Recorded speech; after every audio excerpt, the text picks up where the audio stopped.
দুনিয়াতে অতিরিক্ত ভালো মানুষ এবং নরম হয়ে থাকাটা আসলেই লস প্রজেক্ট। নরম মানুষকে সবাই পেয়ে বসে, তাকে সবাই ভেঙে খায়। যতদিন আপনি কারো বাজে ব্যবহারের বিপরীতে তার মুখের ওপর উচিত জবাব দিতে না শিখবেন, ততদিন মানুষ আপনাকে অপমান করেই যাবে। কেউ চর মারার মতো কথা বললে তাকে চটটা মেরিয়ে দিতে হবে।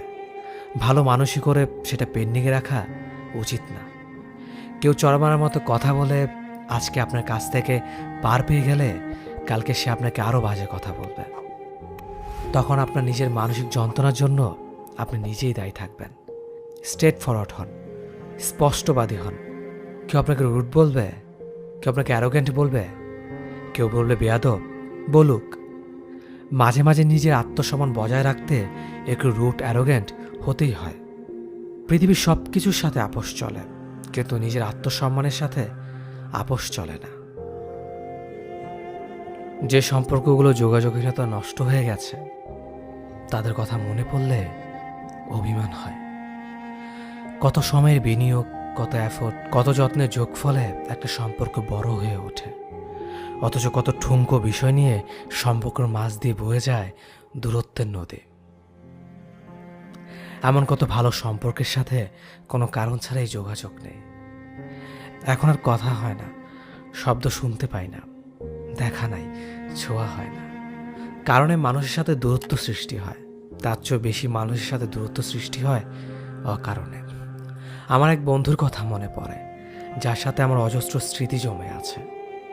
অজস্র সময় খরচ করে জমিয়েছি স্মৃতির আস্তরণ, অথচ এখন আর কারো কাছে কারো খবর নেই।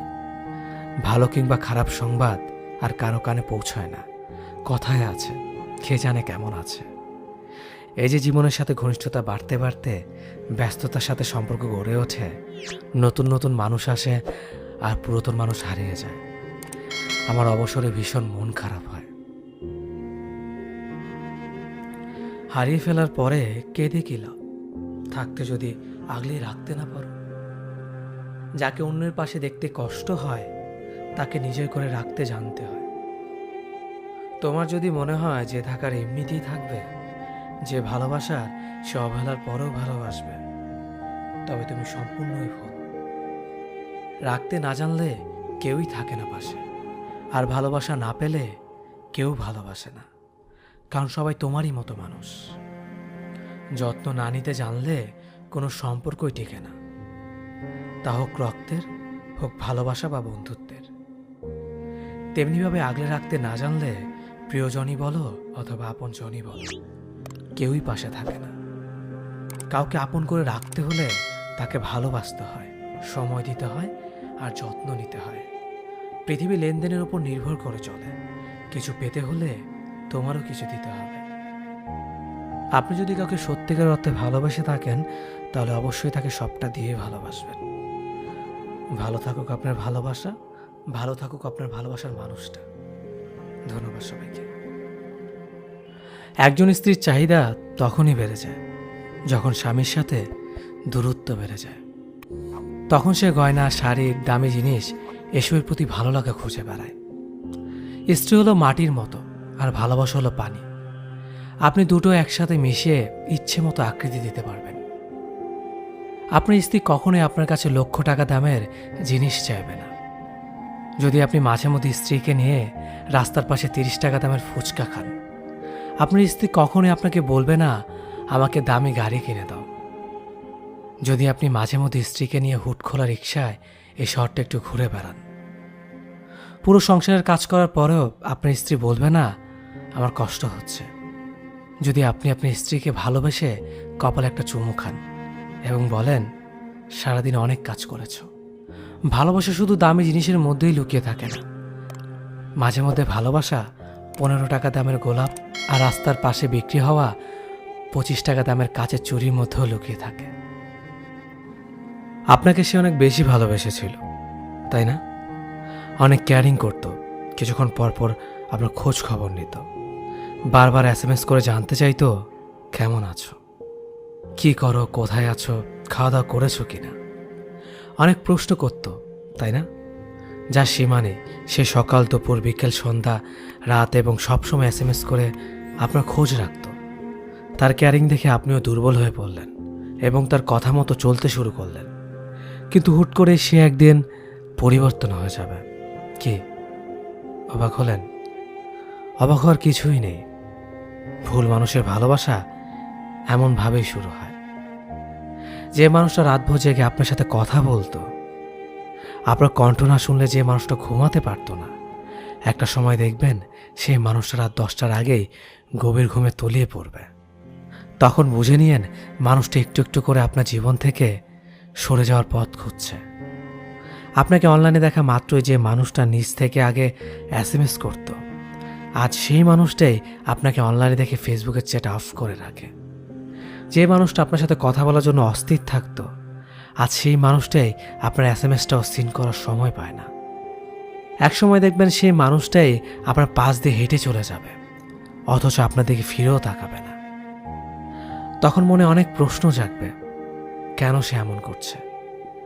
যে মানুষটা আপনাকে তার অক্সিজেন ভাবত, একসময় সেই মানুষটি দেখবেন আপনার মুখের ওপর আপনাকে ডাস্টবিনে বস্তা পচা নর্দমার সাথে তুলনা করবে, আর অজুহাত খুঁজবে কিভাবে আপনার কাছ থেকে কেটে পড়া যায়। পরিবারের অজুহাত দেখিয়ে একদিন সে ঠিকই আপনার কাছ থেকে পার পেয়ে যাবে নিজের স্বার্থের জন্য। এটাই বাস্তবতা। অসম্ভব ঝগড়া করার পর যখন তুমি সব ভুলে আমাকে কাছে টেনে নাও, বিশ্বাস করো তখন যে অনুভূতিটা কাজ করে সেটা তোমাকে কখনো অনুভব করাতে পারবো না। প্রচণ্ড ঝগড়ার পর যখন বোঝাতে থাকো আমাকে কে করলে ভালো হবে, কোনটা করলে ঠিক হবে, আমি তখন নতুন করে তোমার প্রেমে পড়ে যাই। অনেক অভিমান নিয়ে যখন মুচকি হাসি দিয়ে আমাকে বলো ভালোবাসি খুব, তখন মনে হয় পৃথিবীতে এখনো ভরসা করার মতো মানুষ আছে। কাঁদতে কাঁদতে যখন আলতো গলায় বলো তুমি আমাকে ছাড়া ভালোই থাকতে পারবে, আমি তোমাকে ভালো রাখতে পারবো না, ঠিক তখনই তোমার প্রতি ভালোবাসা আমার দ্বিগুণ বেড়ে যায়। হয়তো জীবনে কোনো না কোনো ভালো কাজ করেছিলাম, তাই তোমাকে আমার জীবন সঙ্গী হিসেবে পেয়েছি। যখন অভিমান ভুলে তুমি আমার কাছে এসে বলো ভালোবাসি, তখন আমারও জড়িয়ে ধরে বলতে মন চায় ভালোবাসি আমিও খুব। প্রতিটা ভালোবাসার মানুষ যেন এমনই থাকে, শত অভিমানের পরও। আমি জানতে চাই না তুমি ঠিক কতটা মোটা, কিংবা তোমার শরীরে কটা হাড় যা আমার উপর দিয়ে গুণে বলে দেওয়া যায়। আমি শুধু এতটুকু জানি তোমার এমন শারীরিক ঘটনার জন্য কারো কাছে তুমি জবাব দিতে বাধ্য নও। পেটের মেদ জামা ঠেলে বেরিয়ে আসতেই পারে, কিংবা পেটের স্ট্রেচ মার্ক পরিষ্কার দেখা যেতেই পারে। তুমি সিনেমার নায়িকা নও যে একদম পারফেক্ট হবে। তুমি একদম সাধারণ একজন মানুষ, যাকে একজন সাধারণ মানুষ অনায়াসে পছন্দ করবে। পাট কাঠির মতো চেহারা, আবার কাদের হাড়ে স্পষ্ট বোঝা যায়, আবার শাড়ি পরেছে। এমন মন্তব্য করা মানুষদের এটা বোঝা উচিত মানুষের ইচ্ছে শখ কখনোই তার শারীরিক ঘটনার জন্য অপেক্ষা করে না। এত রোগা কেন তুই? ঝড় হলে হাওয়ায় উড়ে যাবে, বাড়িতে খাস না? এমন কথা শুনে একেবারে মানসিকভাবে বিধ্বস্ত হওয়া ছেলেটাও বাড়ির অভাবকে উপেক্ষা করে জিমে যায় শেষ চেষ্টা করতে, যাতে লোকের কাছে ছোট হতে না হয়। তুমি যদি এমনভাবে কারো কথার সম্মুখীন হও, তবে মনে রেখো তোমার শারীরিক দোষ নয়, এটা ওই ব্যক্তির মানসিক রোগ যে মানুষের ঘটনা আকৃতি এসব নিয়ে মজা করে বেড়ায়। পৃথিবীতে কোনো মানুষ একা মরে না, কেউ না কেউ তার জন্য থাকেই। সৃষ্টিকর্তা তৈরি সব থেকে সুন্দর সৃষ্টি হলো মানুষ। তুমি কত বড় মনের মানুষ যে মানুষকে অপমান করো, সৃষ্টিকর্তার শিল্পকে অপমান করো।